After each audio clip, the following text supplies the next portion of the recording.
उद्या कदाचित तुमच्या बायकोने हा प्रश्न विचारला तर वाईट वाटून घेऊ नका, कारण ती काहीच चुकीचं विचारत नाही. विचार करायला लावणारा, हृदयाला भिडवणारा तिचा फक्त एकच प्रश्न. देह माझा हळद तुझ्या नावाची, हात माझा मेहंदी तुझ्या नावाची, भांग माझा सिंदूर तुझ्या नावाचा, माथा माझा बिंदिया तुझ्या नावाची, नाक माझे नथ तुझ्या नावाची, गळा माझा मंगळसूत्र तुझ्या नावाचे, मनगट माझे बांगड्या चुडा तुझ्या नावाचा, पाय माझे जोडवी तुझ्या नावाची, आणि हो, वडीलधाऱ्यांच्या पाया मी पडते आणि अखंड सौभाग्यवती भव आशीर्वाद मात्र तुला. वटपौर्णिमेचे व्रत माझे, आयुष्याचे वरदान तुला. घराची काळजी घ्यायची मी, दरवाजावर नावाची प्लेट तुझी. नाव माझे पण त्यापुढे ओळख तुझी.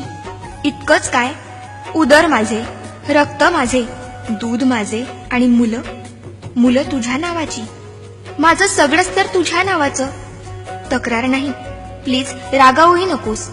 अत्यंत नम्रपणे एक प्रश्न विचारते. तुझ्याकडे काय आहे रे माझ्या नावाचं? आई बाबा मित्रमैत्रिणी सोडून आली तुझ्या घरी. तिचे मन सांभाळायची आता कोणाची जबाबदारी? अनोळख्या कुटुंबात इतकी ती एकरूप होते. स्वतःची काही आवड होती हेच मुळी विसरून जाते. अशा तुझ्या पत्नीसाठी थोडासा बदलशील का? तिच्या मनाचा थोडा तरी विचार करशील का? कधी सकाळी लवकर उठून चहा तिला नेऊन दे. वाफाळता गरम उपमा हळूच पुढ्यात आणून दे. भाजीत मीठ नसले तरी हसून वेळ मारून ने. स्वयंपाकाला कधीतरी कौतुक भरले शब्द दे. साडी मस्त शोभतीये आज, मनमोकळी दाद दे. सुटीत एखाद्या एकटीलाच आपणहून फिरायला ने. मुलगीच समजून हट्ट एखादा तूच जरा समजून घे. वाढदिवस नसतानाही प्रेझेंटचा धक्का दे.